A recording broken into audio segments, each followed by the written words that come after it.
Did you want to do your Welcome banner? to the 42nd episode of The Raw Men, episode number 42, the answer to the life, universe, and everything question. And today we have a special guest. He is a, oh gosh, what did I call? What was this lofty title it had? I'm a political scientist. Yeah, political scientist working for a think tank in Washington, D.C. This is Juhem Navarro-Rivera. Welcome to The Raw Men. How are you doing, sir? Doing great. Thank you for having me. All right, now I've got my wife joining me today. This is Lalandra Ra. She wanted to be a part of this show, and also she had some questions for you, and we'll just jump into it. The reason that I wanted to talk to you, as I understand that your thing is politics, and especially secular politics, which of course I'm all about. And this is a crazy election. This whole everything about this election is unique in my 53 years experience. I've never seen an election quite like this one, and when they talk about a revolution going on, I kind of feel that this is very different than previous elections, to my knowledge. So let me get back into you. You're also known as the Latino None. Latino None. Yes, that's a blog I started in 2009. Then I took a time flies. I took a 4-year break while I was working on my dissertation, starting a new job, and moved around. And now I basically started at the end of last year again, and basically taking it in earnest this year once again. Oh, very good. And of course, none means one of those who has checked none of the above from the list of religions. And I believe that your thing is that you promote secularism and tolerance of cultural diversity, especially regarding the democratic process. Yeah. Can you tell me just briefly about what it is that you do? I mean, professionally. So I have a PhD in political science, and so for several years I've worked in different research centers in Connecticut and now in Washington, D.C. And right now I'm an analyst, a policy analyst for a D.C. think tank. They basically work with professionally with politics. Oh, well, I apologize. Then I didn't realize about the PhD. I should have addressed you as doctor at the beginning of this. It's something that I prefer to do. All right. So one of the first questions we have is regarding that Latino None and the whole secularism thing. Do you identify as an atheist, agnostic, or simply non-religious? And how did you become secular? So I am an atheist. I do not believe in God, and even if he was around, hasn't showed up in my house, tell me. But I do prefer, having worked in religion research so many years and designed some of the surveys, I don't think atheism is a religion, so I usually answer no when I reply what is my religion.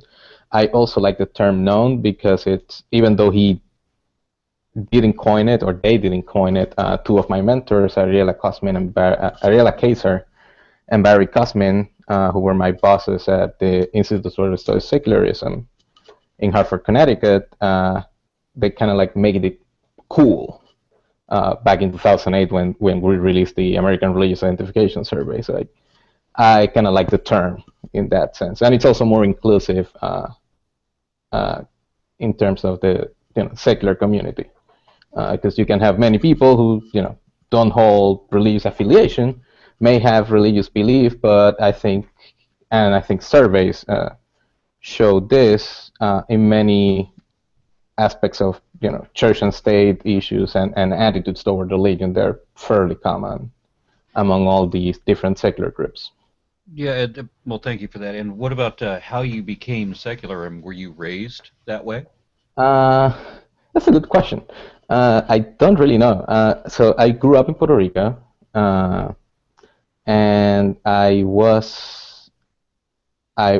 to religious schools. I actually went to a Catholic high school, and my parents were never very practicing and stuff, but they did send me to religious schools, and I would say it was always very challenging of religious authority and religious belief.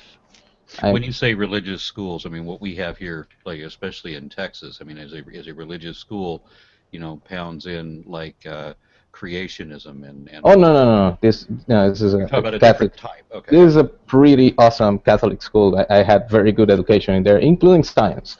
But of course, Catholics are not against evolution and stuff like that. So, Yeah, I have a friend who was a Catholic schoolgirl who said that she learned evolution in the Catholic school, so and where they weren't teaching it at that time in the public schools, which I thought was funny.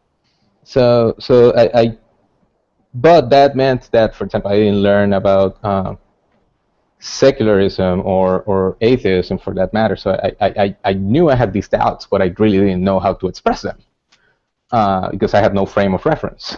Mhm. And I think after I went to the University of Puerto Rico in college for college, and my first social science course, like I'm reading Thomas Paine, I'm reading all these kind of Voltaire and all these authors from the Enlightenment, and I was like, oh, there is a thing for me. There's a terminology, and I'm always surprised at the number of things that I don't know and the biases that I have that I may not even be aware of. And when we were talking about Puerto Rico, as my understanding of Puerto Rico was that it's amazingly religious. I mean, they just had an American Atheist conference there not very long ago, and one of the issues with that is that it's such a small population to begin with, but it's that the as I understood it, there's a tiny percentage of that is not religious. Isn't it a very religious area? yes, it is. It's I think it's majority Catholic, maybe plurality Catholic. One of the things that's happened is that since the U.S. took over the island in 1898, you have this big influx of Protestantism, and particularly Pentecostals, who are now probably about a third of the religious people in the island. They're a particular brand, the slightly, or probably totally crazy, brand of Pentecostalism.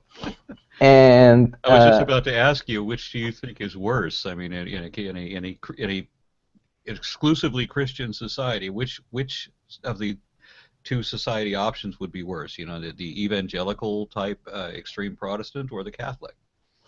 I've known people of both types, but there's certain strands of evangelicalism that just scares me to hell. Can the same also be said of Catholicism? I know Catholicism. I went to Catholic schools, so I know the language. I also went to an evangelical school at some point, but it's just different. What I tell people often when you look at the Republican Party coalition, the evangelicals are very powerful, especially in numbers. But if you look at the Supreme Court, justices nominated by Republican candidates or presidents, they're all Catholic. And what I say is that the Republican Party is made of evangelical foot soldiers, but they need Catholic intellectuals to run the show. Oh, my word. I was, if I could jump in here, I was raised, I'm half Vietnamese, so I was raised as a Vietnamese Catholic, and on my father's side, I'm half white. They were Southern Baptist, so I got both. But I think there's a distinction between the Vietnamese Catholic and American Catholic, in that the Vietnamese Catholic, to me, seemed as fundamentalist as the evangelicals, and more violent, because like I lived with nuns for a while, and you could get whipped for doing something that they didn't like. So, is there? But in your experience in Puerto Rico, it's been it's kind of like it is in America, where you have a more liberal Catholic population. So one thing, I have to talk about my experience, and I haven't lived in Puerto Rico for almost 20 years. I left after I graduated from college, so I kind of remember Puerto Rico of the 1990s. And one of the interesting things is that there are varieties of religious practice, and so a lot of people are Catholic, but they're like nominally Catholic. They would say are Catholic, but haven't stepped on a church probably since the last wedding they went. And So there are differences in practices, and I think given of the colonial history, right, and this is not just limited to Puerto Rico, but also Latin America in general, it's something that you do. You don't necessarily think about it. Certain brands of evangelicalism, because they have to do with recent conversions, people are certainly more zealous about them.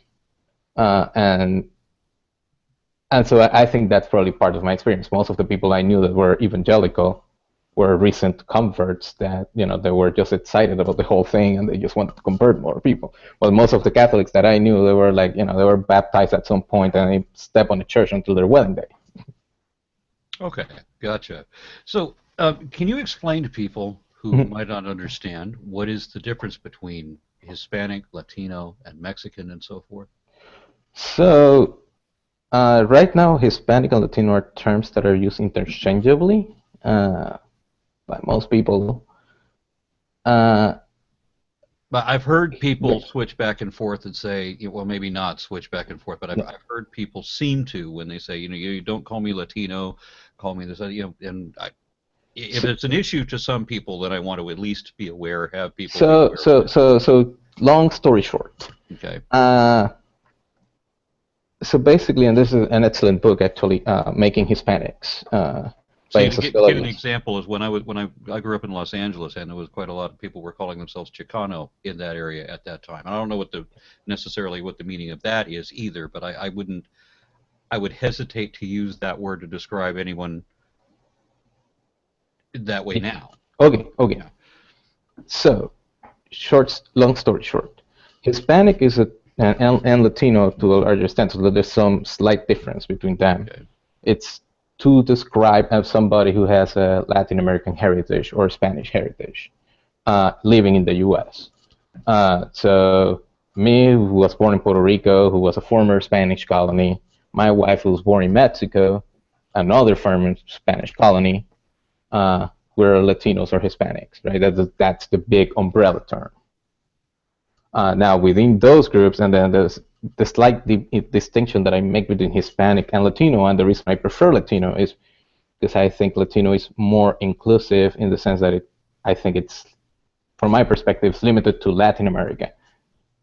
So Latin American origin, and you could actually include there some Brazilians that oftentimes feel Latino, Would even that Asians. include Portuguese as well?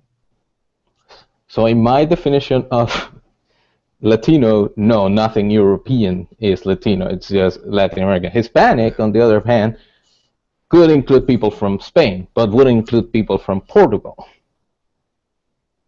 Okay. But that would mean that it excludes also Francophones like Haitians or Portuguese speakers like Brazilians. Yeah, okay, gotcha. Then within the Latino Hispanic community, you have different groups. So you have Mexicans, you have Puerto Ricans, you have Cuban Americans, and then you have, especially here in the DC area, you have a lot of Central Americans from Guatemala, El Salvador, Nicaragua. So all those different national origin groups are under that umbrella of Latino. Some people prefer to be called Hispanic or Latino. Some people prefer one of those terms, or some people prefer to be called by their country of origin. And then you have Chicano. Chicano is an interesting term, and it's because it's also a political movement of Mexican Americans, kind of like dating back or contemporary to the Black Power movement. So it was a term that many Mexican Americans born in the U.S. basically used. I was wondering why I hadn't heard that term in a long time. So I mean, it was since I moved from Los Angeles, which was like in the 70s, and I really haven't heard it since that I've seen a rebirth of the term, but usually if I see people talking about it, they're usually older, in their 50s, 60s, 70s. Yeah, well, there I am. Does Latino include the indigenous populations of Latin America? Thank you. That's something I forgot to say. Okay. So the only reason I like Latino is because in my definition of Latino, it also includes indigenous people, which is a big part of the population, and Hispanic just kind of like evoke that colonial whiteness that not a big fan of. Okay, I'm not going to speak about the colonial whiteness or what that even means. That Spanish colonial past of killing people and taking land. Gotcha, and we've got certainly plenty of that as well. So, what is the most popular religious belief in the Latino community, or can you say for sure? Yes, I mean, due to that Spanish colonial past, Catholicism is the most dominant religion.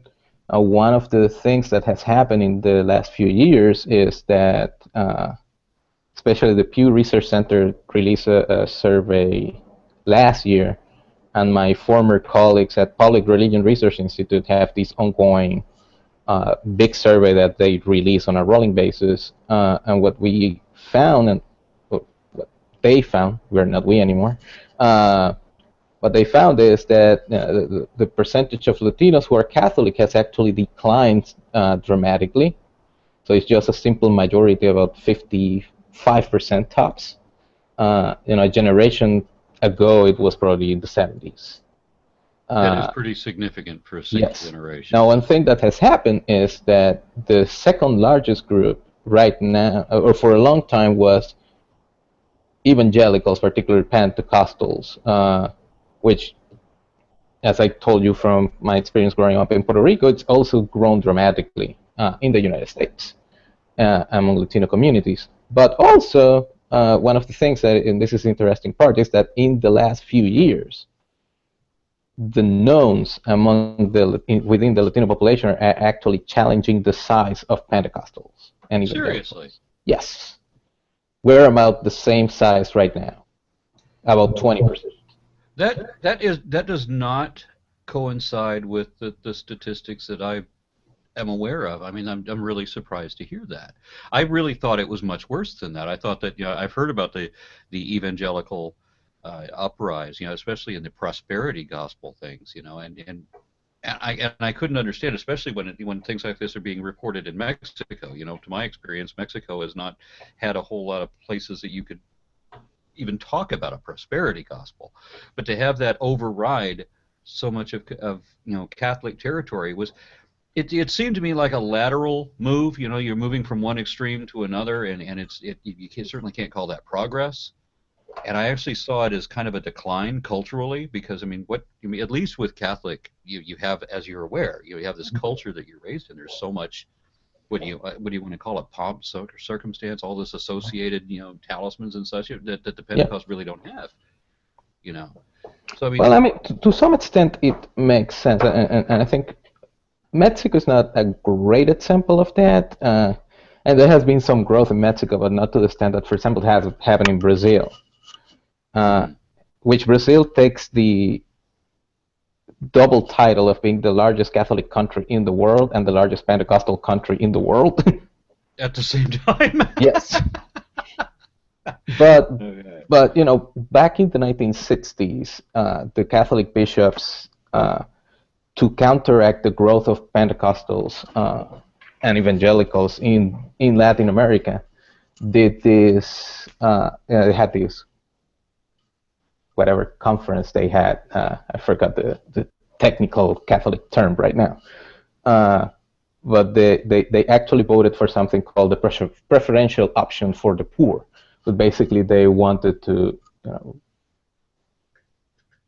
make the church friendlier for the poor and actually take care of the needs of the poor, because basically they were losing a lot of people from the poor areas, and favelas in Brazil and whatnot, and the cities in Latin America and the countryside, because they were not speaking to them. And in many ways, the Catholic Church was aligned with some of the horrible dictatorships that were in Latin America during the mid-20th century.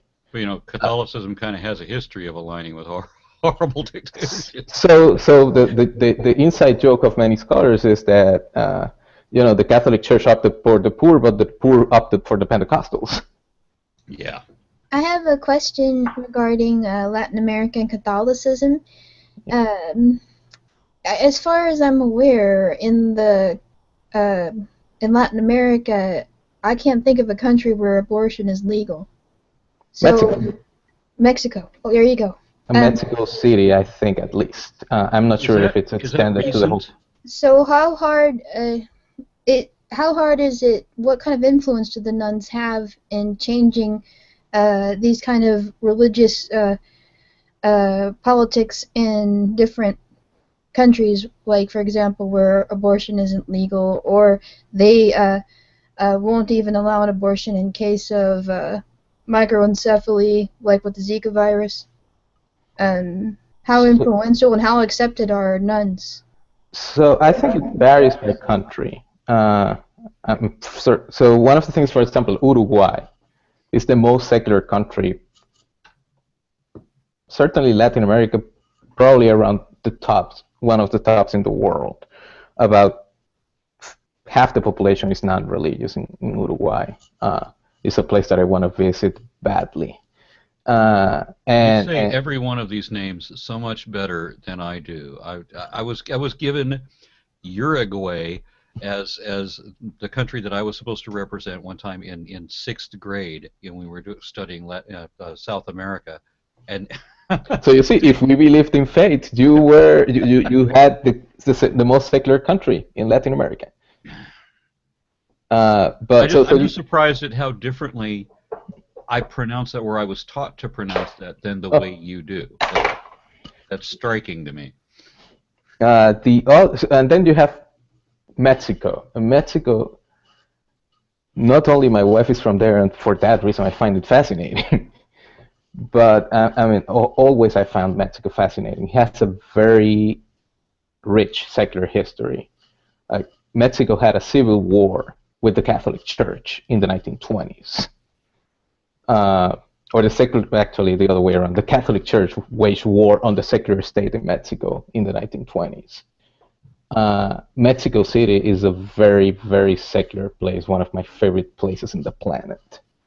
And so it has very secular politics, so it's very strong in there. There are other parts of the country where it is not.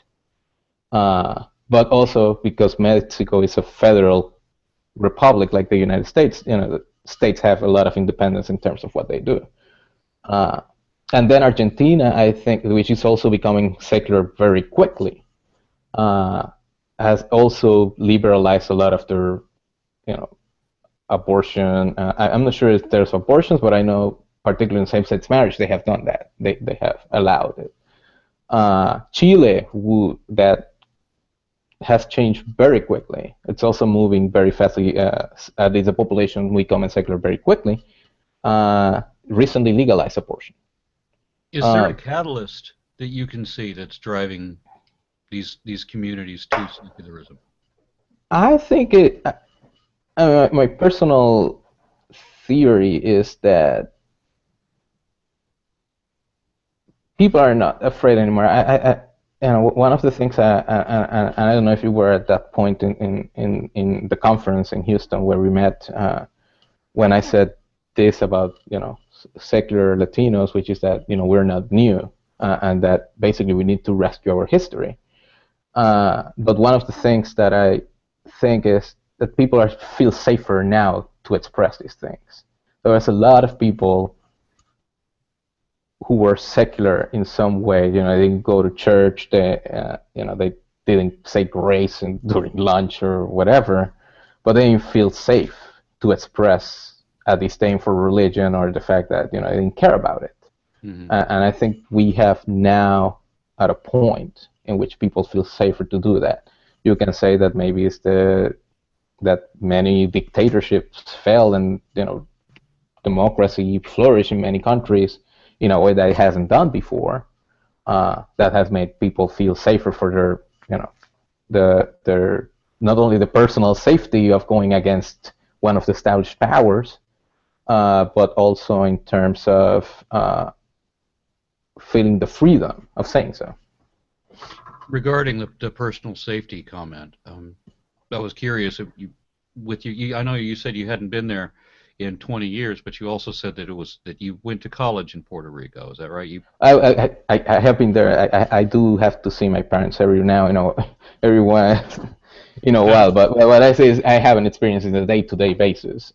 Okay, well, that's not quite what I meant. I just meant that you did go to college in Yeah. Puerto Rico, right? So I mean, so you kind of, I guess, if I'm reading the interpretation correctly, you were kind of always secular, even though you're in a very religious area. You didn't really have an objection, I guess. It was never a conflict, a direct conflict where you're living. Maybe you just don't bring it up. Maybe somehow it never becomes relevant.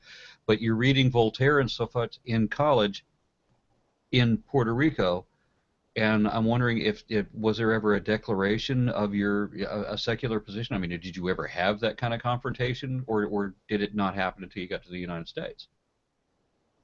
No, I, I mean, I think I didn't say I was openly atheist until I moved to Connecticut. And to me, Connecticut was just an experience because New England had so many religious battles that, religion is a taboo in there. So you don't talk about religion. Many people are secular, other people are religious. It's the thing you do at your home. I got to tell you that when you hear about religious conflict, you don't normally think of Connecticut. Well, that's because the Irish and the Yankees settled that a long time ago. Okay. But yeah, it got nasty in the 19th century.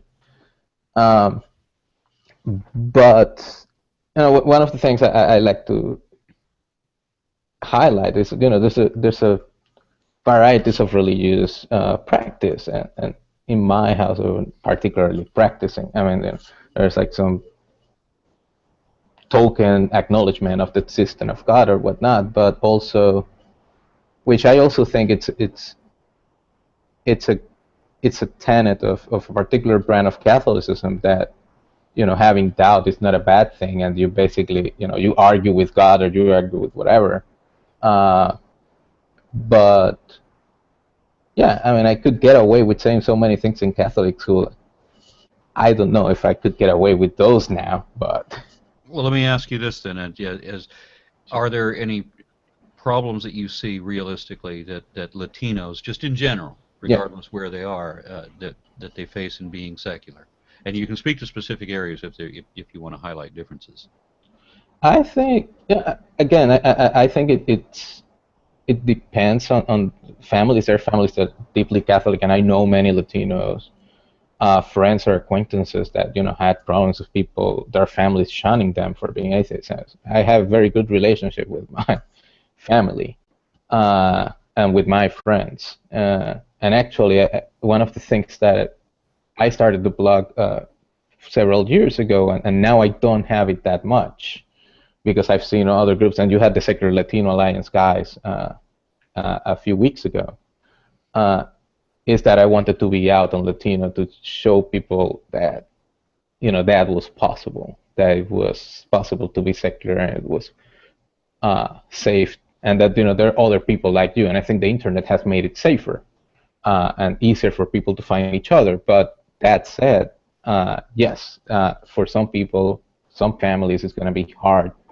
I just didn't have that experience. But also, I think if you look at the numbers from surveys, Catholic Latinos are the majority of, or former Catholics are the majority of secular Latinos. Like, it's harder for people in Pentecostal evangelical churches either to say they're non-religious or to come out of that. Really, it's harder in the evangelical community to become an apostate than it is for Catholics.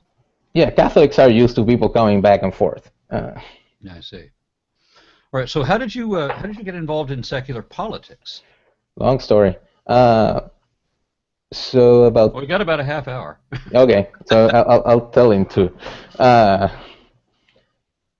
So I've always been interested, particularly in Christian right politics. When I was in college, I took all the religion and politics courses that I could take. And so I've always been interested in the part of religion and politics. I didn't know much about secular politics. And then about 10 years ago, I got this job at Trinity College in Hartford, where it was the Institute for the Study of Secularism in Society and Culture. And they at the time they did the biggest survey of religion research in the United States. That was the survey that made cool the nones term back in 2008.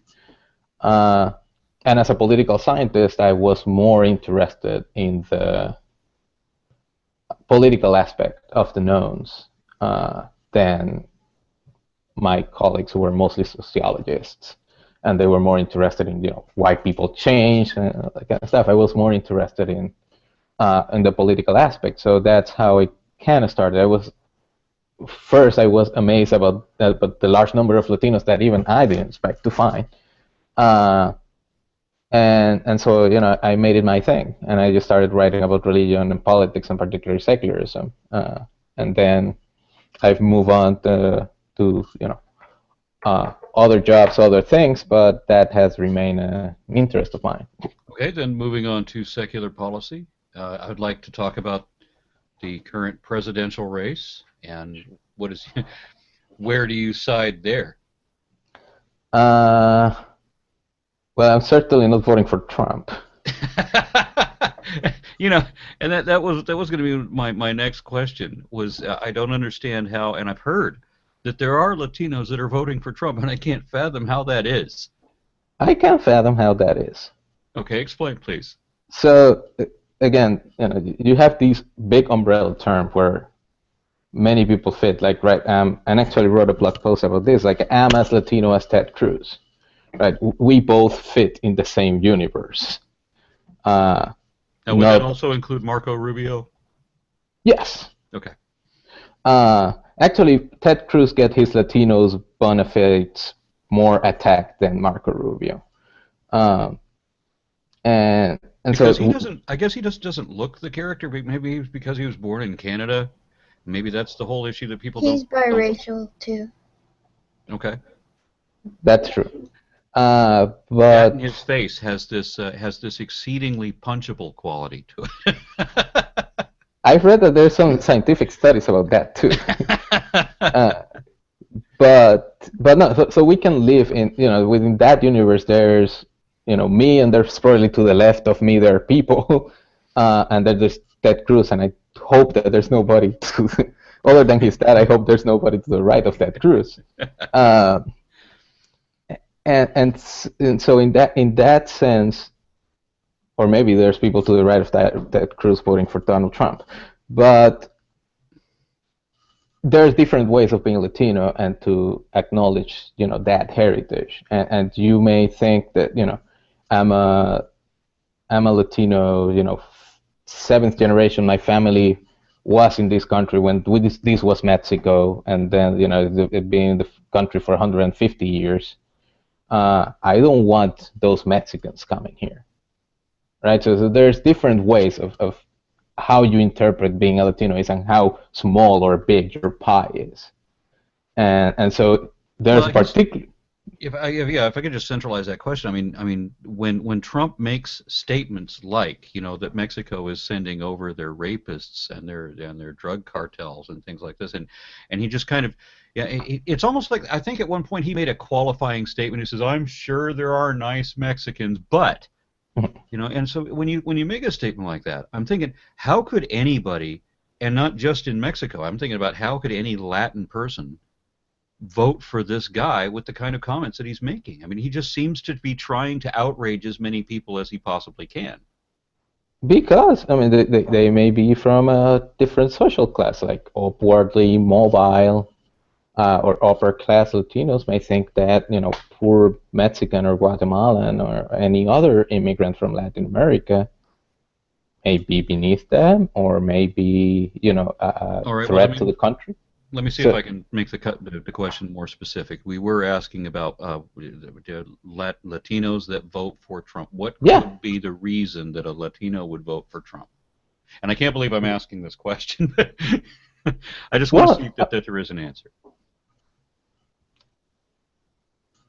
So I'm telling you, certainly there are anti-immigrant sentiments among some Latinos, and certainly there, Okay, so You that's can the find primary. crazy people anywhere. Okay, gotcha.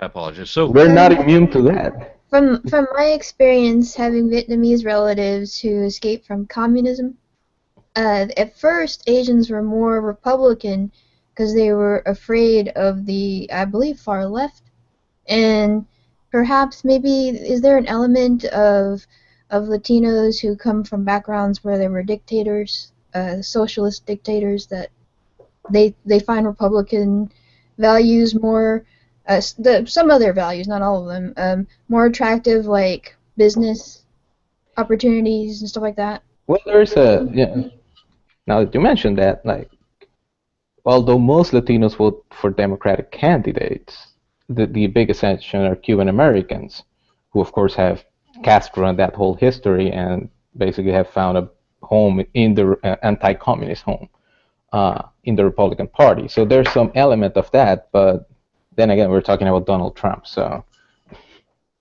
all right, well, I've got another question for you about sure. the Latin voter. I mean, we do have two Hispanic candidates, or I'm sorry, two two Latino candidates for president, which is unprecedented as I understand it. I mean, to at least to get in this late, where we realistically have the possibility of having a first Hispanic president, and we've got two. And so when we're talking about why a Latino would vote for Trump, I mean, he's got an option of voting for Cruz or for Rubio, and then we have the whole thing with Sanders in Nevada. Can you comment? Do you see where I'm going about the schism there? Can you comment about that? Well, I'm confused about the Sanders thing. Well, supposedly Hillary Clinton had what she called a firewall of Latino voters, and she was counting on Latino voters in Nevada. And although she did win Nevada, we can't give her too much credit because she barely won. It's kind of like Iowa. I mean, she just did a little bit better than she did in Iowa, but she was counting on Latino voters, and the Latino voters overwhelmingly voted for Sanders instead. Now I know. Yeah. Now I know. Well, okay. So there are two different things. Like the people who are voting for Sanders or even for Hillary are definitely not crossing to vote for either Marco or Ted or.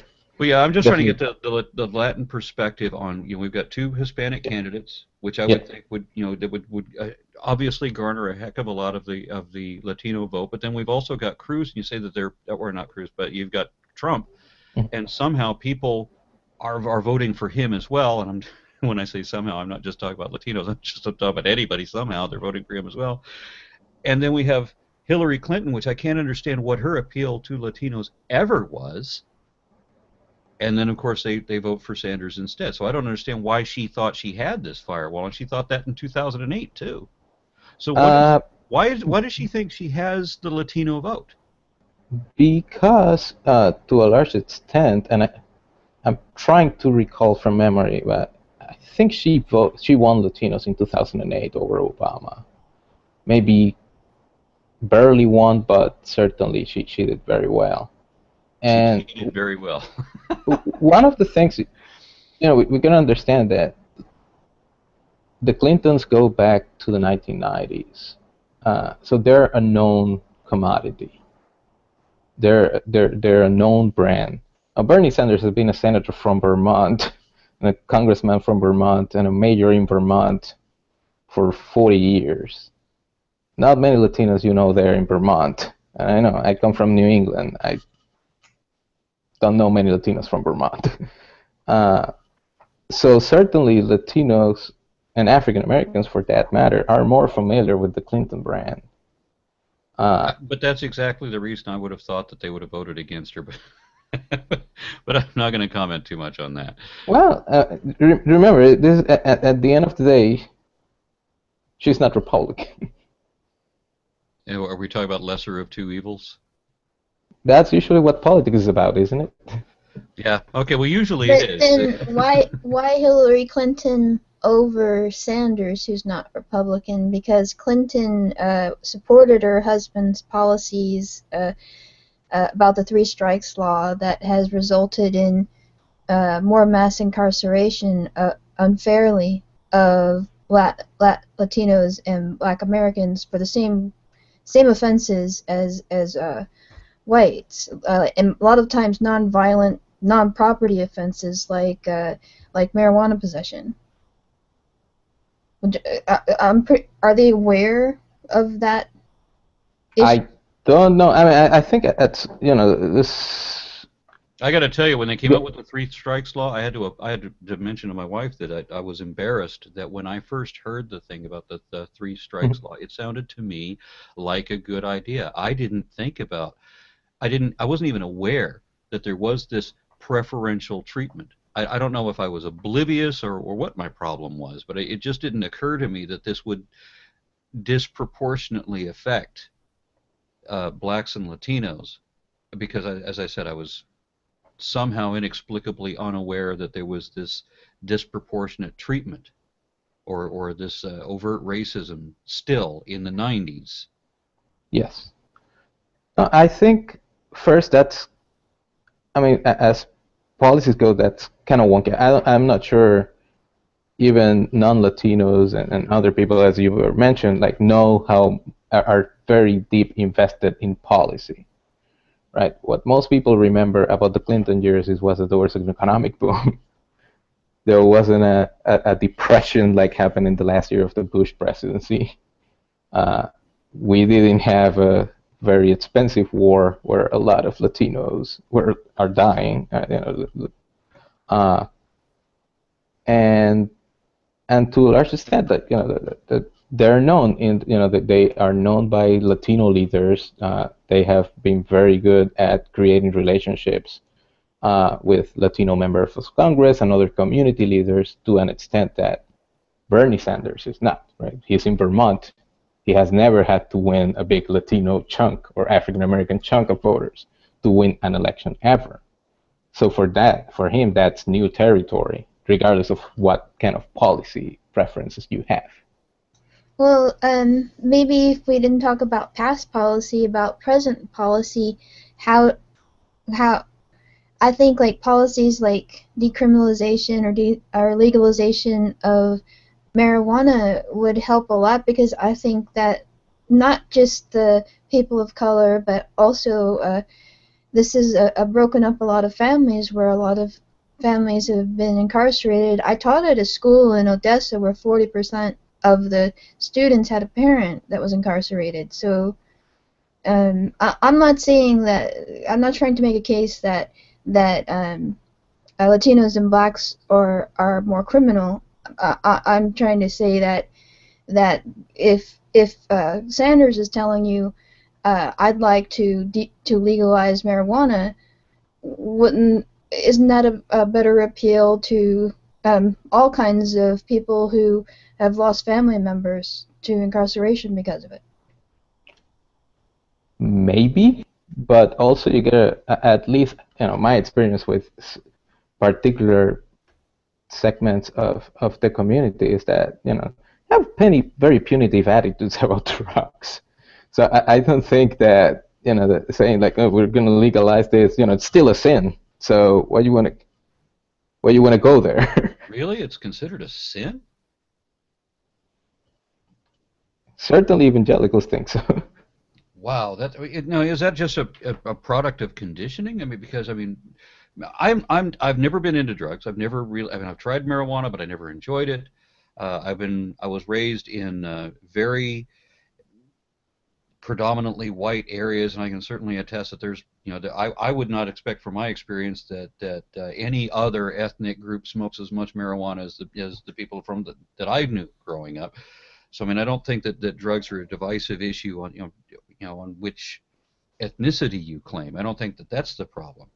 But just looking at it logically, even as somebody who doesn't enjoy taking marijuana myself, I don't understand why there's a problem with the legalization of it. There's medical applications. There doesn't seem, as one person pointed out, I thought rather brilliantly, that the most dangerous thing that can happen from taking marijuana is getting caught. That's a pretty dramatic statement. Yeah. So I'm looking for the harm, and my own personal preference doesn't play into this. And my interest in the drug doesn't play into this. It doesn't make any sense I knew a guy in Arizona where the laws are very strict who was put in prison for 3 years for the police found a resonated bowl. 3 years prison for that? Yes, but what I'm only saying is, I'm just the messenger. Don't shoot me. I'm sorry, I'm not arguing with you. What I'm saying is, that there are very, oftentimes communities have very conservative attitudes about some issues, and even within democratic constituencies. So, I mean, I'm not necessarily sure that a lot of people think that their marijuana policy is the main reason why they're going to vote for somebody. Well, I don't think it should be the main reason, but it's bad policy and it's hurting a lot of families. And the better policy would be drug treatment and regulation and control of marijuana. And I would think just in the states that have already attempted, legalization, Colorado and I think Oregon. I think Oregon was the one that said that they had such a boon from the revenue of regulating marijuana that they had a tax-free day because they had extra income from it. And Alaska and Colorado apparently reportedly are doing very well for that too. And it just always seemed for a long time that legalizing marijuana was a far better way to go. But then in a world where we have privatized prisons, and here in Texas where we have so much of our population in prison because of that, maybe this is more of what I'm speaking to. I'm looking for reasons not to put people in jail, or looking for fewer reasons to put people in jail. I want there to be better reasons if somebody has to go to jail than that. And if people go to jail, statistics prove that Latinos and Black Americans are going to get longer sentences for the same issues. Yeah, they're not even contesting that anymore. I'm glad to say that they're at the point where there's just an open admission that they know that blacks are more likely to be arrested for under the same circumstances. They know that they're more likely to get a conviction, and they know that they're more likely to serve longer sentences. And of course, when I say blacks, I mean every other non-white ethnicity out there. Yeah, no. I agree. I'm just expressing the fact that for some people it's an obscure policy point. Oh, I think what you're saying about maybe there is still leftover conservative and judgmental, perhaps, attitudes might be affecting it, and that's probably what I responded to too. That's why I seem to be so outraged, is because I can think of people in my own family that would say exactly what you just said, that just because they make it legal, it's still evil somehow. And a lot of people who aren't Hispanic may underestimate how much conservative attitudes are at play because maybe they're more majority Democrat. But I worked in a majority Hispanic school, and the parents were always concerned with what their daughters were wearing, and they wanted them to wear clothes that covered them up and stuff like that. And so you can't really say that. You can't really make a large judgment over how conservative Latinos are or liberal, really. In some ways, yes, and in some ways, no. Yes, I mean,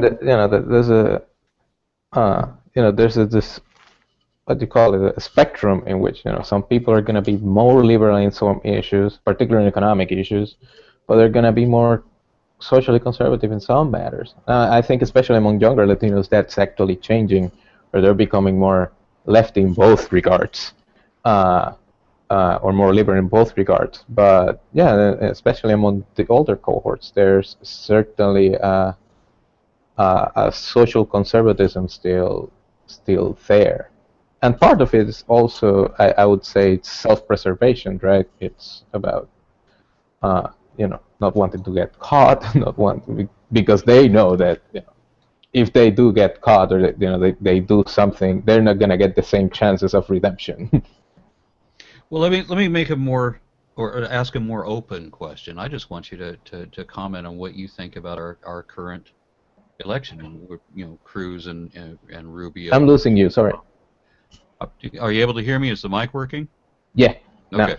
No, I was talking about the contrast between say Cruz and Rubio versus Trump, and of course the contrast of Hillary versus Bernie. Where do you see all this going? What is your prediction? What are your thoughts about all that? Dan Dresner, who's a political scientist, who's a very popular blogger, just wrote yesterday about how maybe political scientists were to blame for the rise of Trump. That basically all the research shows that there's no way that Donald Trump would be the nominee, and that maybe most people, including Republican elites, bought that argument and just didn't do anything to stop him, expecting him to implode. So at this point, I'm not sure if I should be predicting anything.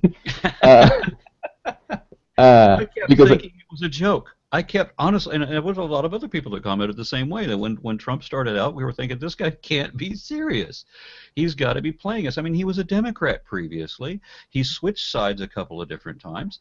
It just seemed like you can't say something like any of the things that he'd been saying and expect to be taken seriously. And then it seems like maybe the joke caught on to the point where he said, wow, I actually could be president if I just continue doing this. And it seems like he just decided to continue. It's good for ratings, so. But yeah, so I'm not even sure what to think at this point about the Republican race. What do you think Trump's chances of being president are? I hope none. In our very protected little world where we are surrounded by progressive liberals and so forth, we don't know anybody that believes that there will be a Republican president this time around, regardless who it is. Because out of the entire clown car, the best of them are still repugnant and have already dropped out, and that what we have left is basically refuse. And I for a long time I thought this election is just down to Hillary versus Bernie, and whoever gets the nomination is whoever's going to be the president. But then I got to read a whole bunch of commentary from Trump supporters yesterday in the blogosphere, where they're absolutely convinced that there's not even a Democratic candidate. That it's just down to Cruz/Rubio versus Trump.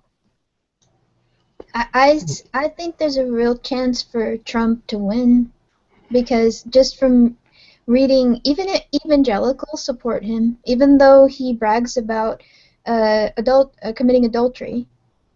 And that's another mystery. How could evangelicals support Trump over either Cruz or Rubio? That makes no sense to me. I think at this point, populism and racism are winning over fear of God. Do you see this more or less the way I do? I mean, when I look at Bernie, for example, I see a vision of many of our higher ideals. A guy who fought for the civil rights, arrested by the police in protest of segregation and so forth, who always seems to be on the right side of history, regardless what the issue is. And then we see Trump, who's exactly on the opposite end of the scale, the most base, the most repugnant, racist, sexist, billionaire prick. And it really does turn into like a yin-yang kind of thing, where you have the best you could hope for and the worst you could fear, both in the same election. Or is that just entirely my bias? I hope that after saying that, some political cartoonist come with a map of the United States with Trump as a little devil and Bernie as a little angel. Now, we've always had a worse of two evils thing, and on occasion we have somebody that we actually want to vote for, and that, I'm sad to say, is a very rare occurrence, but it has happened a couple of times in my life. Only one of those times did that person win. And regardless what you might say about Obama, I still think that Obama was a better option, even when he didn't achieve everything that I wanted to. Certainly not everything that I wanted him to do. I can't imagine how bad things would have been had it been Romney instead. And I don't want to know how bad it would have been had it been Romney instead. I mean, Obama very recently, just cut all funding for the abstinence-only program, which I've been adamant against abstinence only since they implemented it here in Texas. I mean, in Texas, we have the highest rate of repeat teen pregnancies. You know, that's what an abysmal failure that program is. It's basically telling young and hormonal teenagers simply not to have sex, and that they need to deny one of the strongest urges that any organism has, and they need to deny that at the peak of hormonal and social pressure, without any information at all to arm them, because we're not going to tell them anything because we don't want them to use that information. That seems to be the logic there, or basically to lie to them. So I'm glad that Obama made that, cut the funding on that, because there's no reason to perpetuate that. But that wouldn't have happened under Romney. Yeah, you're right.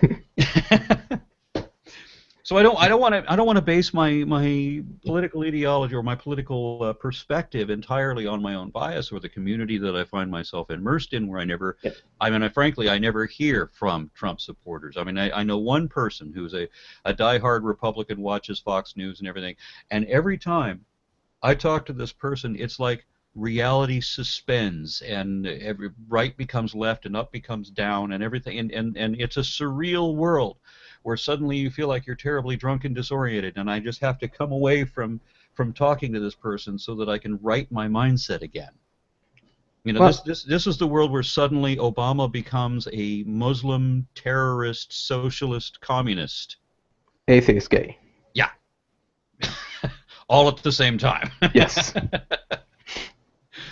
So but yeah, I don't know if you guys got my message about that essay, the Paranoid Style in American Politics, which is was one of my favorite readings when I was in graduate school, and I think that the seeds of Trump's rise have been there for a long time, and we see come up and down,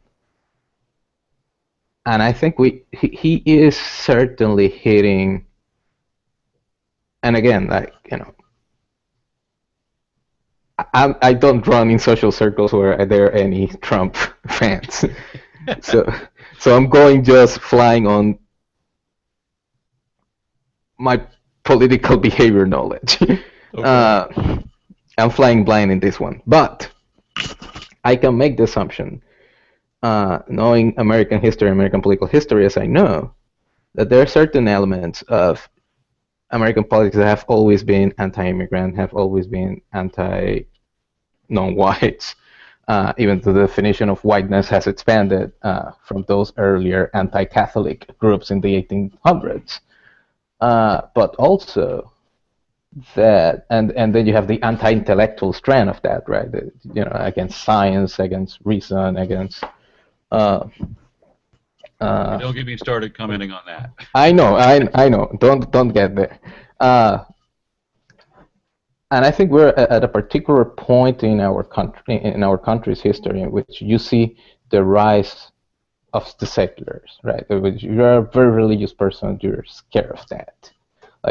God's favor is going to fall out of the country if we become an atheist country. And then you see all these immigrants coming, and we were great, and now our infrastructure is crumbling. And you don't put two and two together that you're voting for Republicans that don't want to spend anything on taxes. And instead you just blame all these external factors that, are there, and they weren't there before, or at least you didn't notice them before.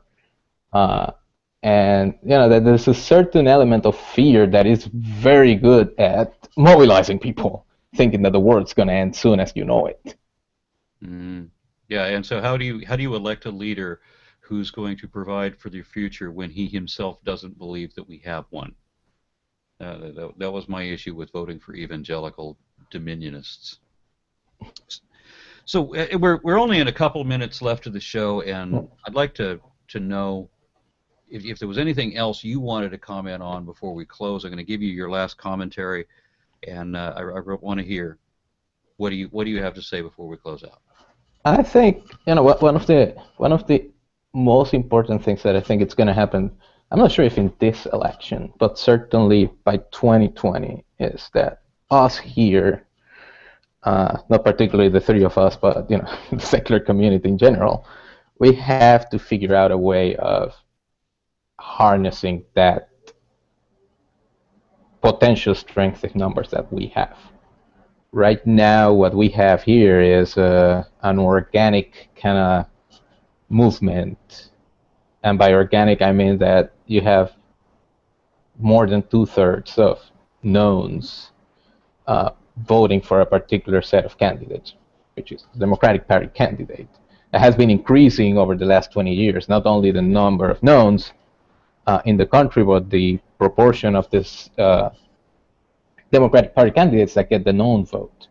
And partially part of it is because, I mean, you're not going to vote for a religious right candidate. But also because there are certain progressive, I would say, tendencies within and opinions within the population that basically makes it more receptive to vote for presidential candidates. And you have the strength in numbers, we have to harness it in order to get finally the stuff that we want. A strong separation of church and state and the strong implementation of all these secular and progressive policies that we want. And I think it's important to mention when we're talking about secular government is we're protecting freedom of religion, not diminishing anyone's religion. Exactly, and I think that it is on us to organize better, and we cannot. I mean, we can't complain about the politicians we have, but we gotta understand that we cannot wait for politicians to change. We have to develop our own candidates. We have to have our own people running for school boards. We cannot just wait for some atheist with money to run for Congress and win a seat, or for some current member of Congress to become an atheist and become the only person who ever represents us. I think we need to do a really tough and hard work. And another important point would be, and that this is one that a lot of people ignore.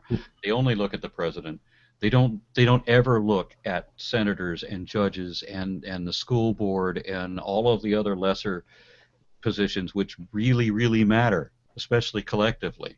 And they state and local offices matter more than the president of the United States. President of the United States. Yes, you're right. They affect your lives on a daily basis more than the president does. The president has the power to send a drone to your house, but other than that, which governors can't do. But start wars. Yes, but on a day-to-day basis, police forces are local. They're not federal. School boards and who runs the school are states or localities. And we can go utilities. You mentioned it. Like most of the stuff that happens at the local level, and we get so excited about presidential race. And I'm not saying that the president is not important. What I'm saying is that it's important. It's in setting some type of policies. But one last question I want to throw at you.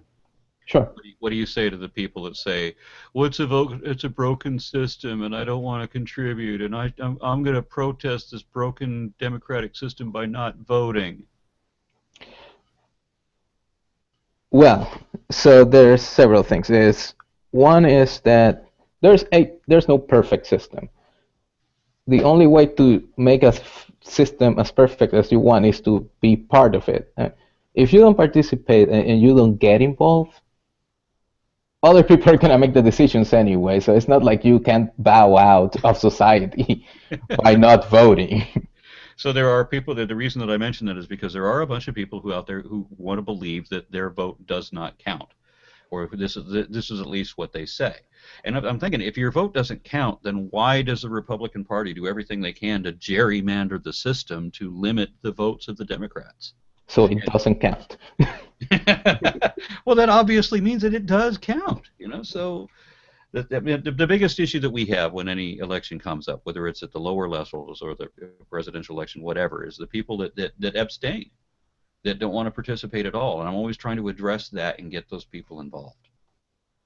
Yeah, and I think one, and I have friends and family members and acquaintances who said like, well, it doesn't matter. It was like, people are gonna make decisions whether you vote or not. So why don't you just do it and try to get the person you think is gonna make the best decision?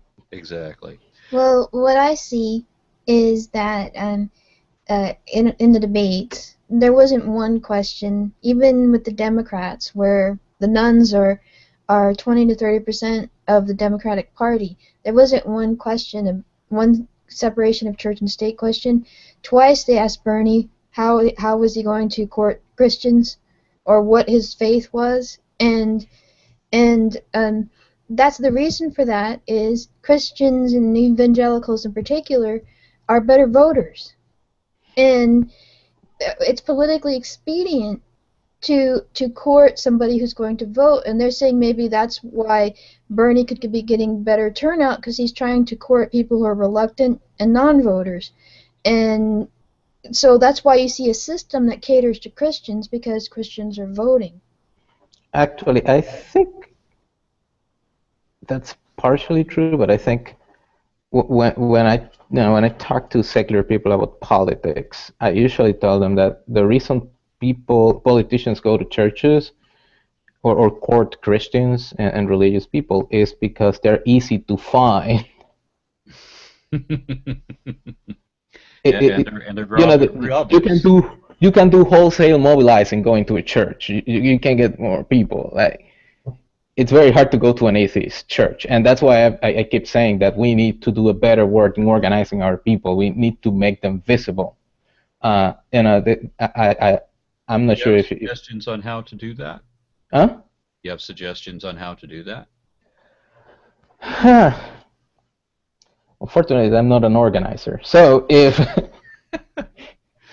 but no. But for example, I think stats show that the greatest growth and continuing growth is among young people. Like the Secular Student Alliance it's having immense growth in the last few years, and I think secular organizations should use the power and the energy of these college students who certainly are young and have more energy and are less jaded than I am. And start a movement from there, and we have organizations like CFI and the SSA that have big involvement in colleges. You need to get them involved more than just get the membership and say that we have a secular group in college, but saying have registration drives, have them organize political debates. One thing I see all the time around here where I live is political debates in churches. Like they invite candidates, and this is something you can do as a nonprofit, right?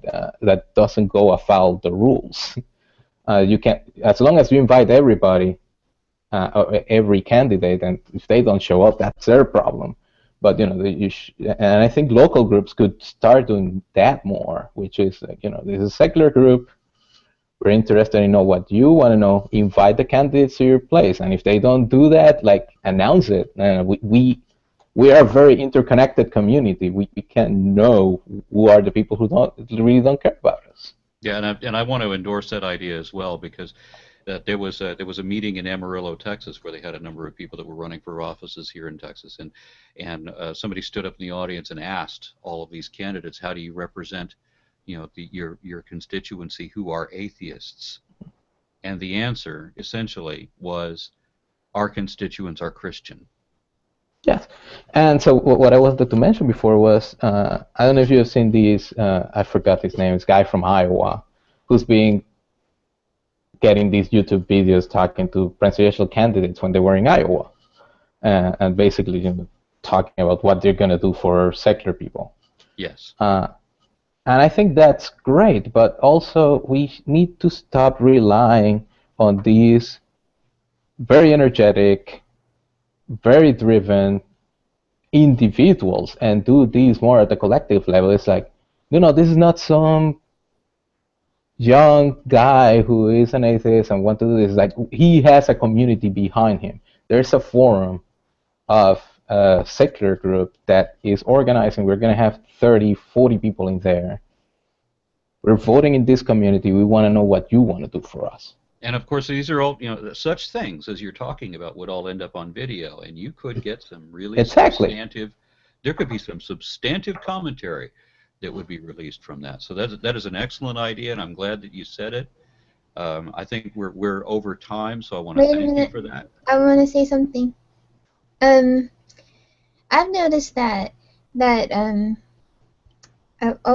my question blanked out here, but I've noticed that whenever they have an atheist in the media talking about some issue like suing over the 9/11 cross, they always get a Christian other side on there.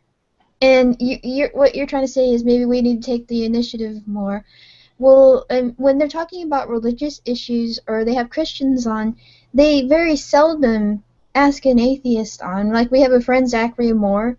They had the major newspaper in the city won't have an atheist in their religious section, and he's been trying to get us there. But I mean, we can say, "Oh, why aren't we being heard? Why aren't we being seen?" But maybe we need to take the initiative more. And I wanted to also mention Atheist Voter, which is yeah. No, so I like those efforts, but also again, what I think is that we're not gonna become a force unless we do this collectively. We cannot just do people to do hashtag activism as individuals, but basically we have to come together as a community to say, we have these forums, like use the Unitarian Church, which is the most religious you can get, to have a large forum, or use a community center that you rent, or you use, today the secular group of Montgomery County, Maryland, is organizing a debate for we have a Senate primary here in Maryland, an open seat. Have them talk about secular issues. But that would be a big trick in Texas, but I'd love to see it happen. That would be awesome. See who shows up first. Candidates, not people. Me and Arn got a group together called the Texas Free Thought Coalition, and that is to help all of the different groups in different parts of Texas, from El Paso to Corpus Christi, communicate with each other. So there's taking initiative, and then there's group action and being more coordinated.